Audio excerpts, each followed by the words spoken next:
அடியார்களை வாழ வைங்க, கோயிலை போய் விளக்கு ஏற்றுங்க. விளக்கு ஏற்றினால் விதி மாறும். இன்னைக்கு எங்களுடைய ஆதீனத்தின் மடத்தின் சார்பாக 30 சிவாலயத்தில் விளக்கறிகிறோம். மிகப்பெரிய பொருட்செலவில் அதை செய்கிறோம்.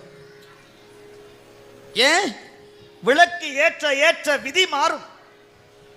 எவர் சதி செய்தாலும் மதி அணிந்தவன் உன் கதியை காப்பாற்றுவான். சுவாமி சாதாரணமான தெய்வம் கிடையாது. சிவன்கிட்ட யாரும் பக்கத்தில் வரவே முடியாது. அதனால தான் அவன் சோதிக்கிறான்னு ஒதுங்கி போயிடுறாங்க. அவன் பக்கத்தில் வர வர நீ சாதிக்க வைக்கிற ஒரே தெய்வம் சிவன். சிவன் சிவன் சிவனை மாதிரி ஒரு எளிமையான தெய்வம் யாரும் கிடையாது. வலிமையான தெய்வம் யாரும் கிடையாது. உரிமையான தெய்வம் யாரும் கிடையாது. அவன் தாயும் தந்தையுமாக நிற்கிற தெய்வம், அருட்ஜோதி தெய்வம், நம்மையெல்லாம் ஆட்கொள்ளுகிற தெய்வம், அங்கெங்கனாதபடி எங்கும் பிரகாசமாய் அறிவோடு நிற்கிற பர தெய்வம் சிவன்.